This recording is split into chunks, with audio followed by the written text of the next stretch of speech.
Dr. Suparji, ahli hukum pidana kan? Ya. Fakultas hukum mana? Universitas Al-Azhar Indonesia. Al-Azhar Indonesia.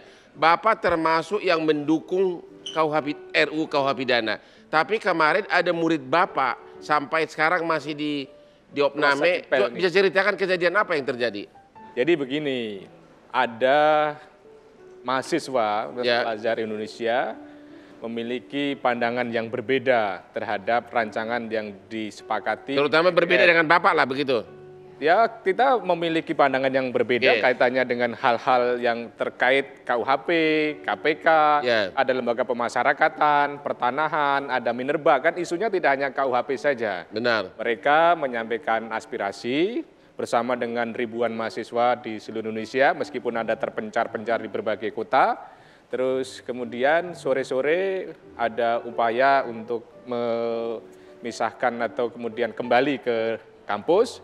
Tapi ternyata ada sesuatu yang sampai sekarang kita belum ketahuan penyebabnya apa. Katanya salah satu murid Bapak ini di korban pemukulan atau apa? Kita masih belum bisa memastikan apa penyebabnya. Tapi kerusakan kepala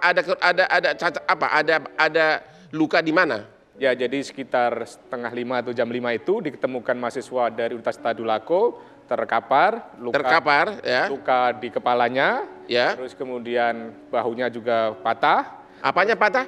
Bahu. Terus bahunya kemudian patah. Terus dibawa ke rumah sakit Pelni, di sana ada proses pengobatan, antara lain penyembuhannya yaitu diangkat tengkoraknya.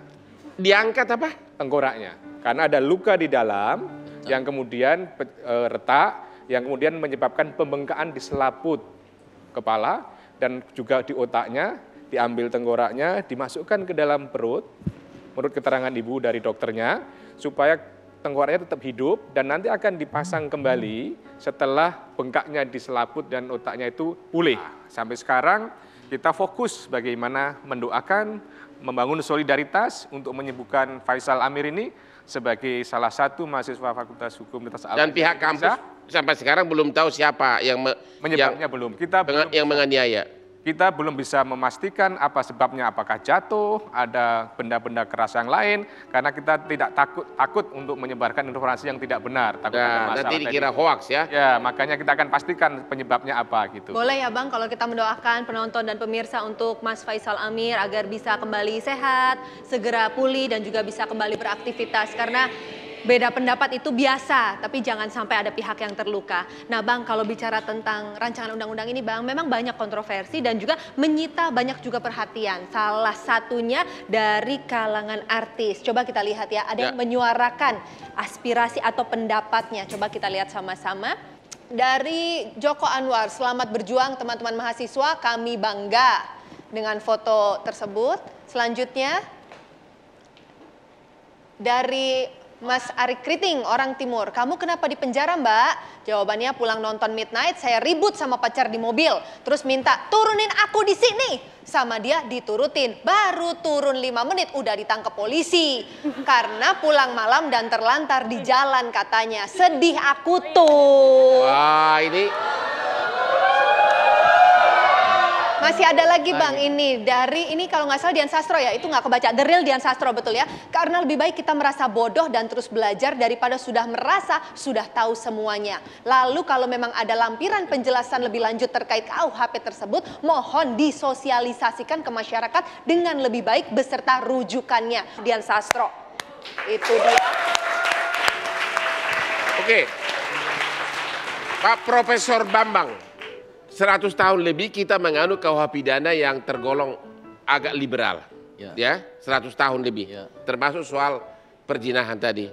Kok sesudah 100 tahun dengan zaman medsos, kejadian dimanapun kita bisa lihat hitungan menit, kok malah berbalik lagi ke 300 tahun lalu, gimana pandangan Bapak? Dalam pandangan saya, ketidakmampuan para perumusnya itu mentransformasi atau memformulasi dari kajian-kajian akademis yang ada menjadi bahasa hukum yang tepat. Artinya membuat satu latar belakang lahirnya satu produk hukum itu kan tentu diwarnai dengan kondisi sosiokultural. Kemudian perkembangan zaman itu mempengaruhi lahirnya undang-undang karena bersifat dinamis. Jadi salahnya di mana itu loh?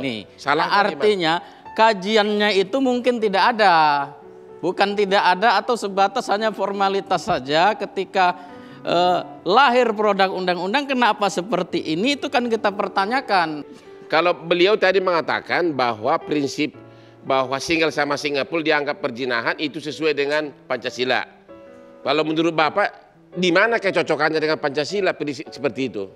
Nah justru itu ketika ingin melindungi hak-hak orang, tentu jangan pula menerabas hak-hak orang lain pula. Jadi kedudukan hukumnya harus jelas. Jangan satu sisi ingin dilindungi, tapi sisi lain justru merugikan orang. Nah itu kajian itu secara akademisnya mana? Oh Pak, jadi jelas sekarang. Jadi di satu pihak mau melindungi misalnya orang tua atau si anak. Iya. Ya tapi kok pasangan itu juga punya hak kan? Punya hak. Mereka sudah. Nah itu kan melanggar Pancasila. Benar itu. Aduh.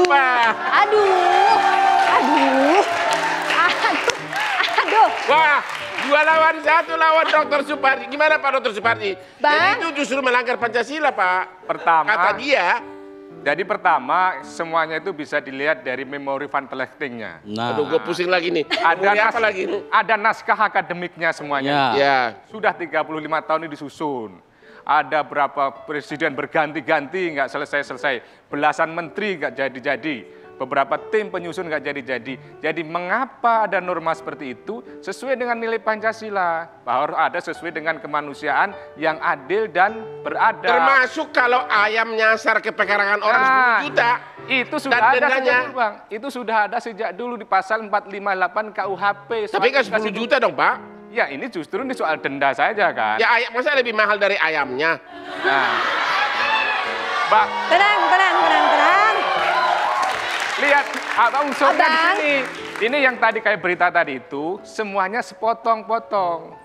Bahwa ketika ayam masuk harus dilihat unsurnya dulu. Merugikan tanaman orang atau tidak. Kalau hanya sekedar ayam main-main nggak ada masalah. Tapi kalau ada kerugian tanaman itu baru bisa masuk itu. Meskipun juga pidana itu kan ultimum remedium. Jadi maksud Bapak agar pasti aman. Semua petani di Indonesia kita kasih agar semua ayamnya di kakinya dipasang CCTV gitu loh.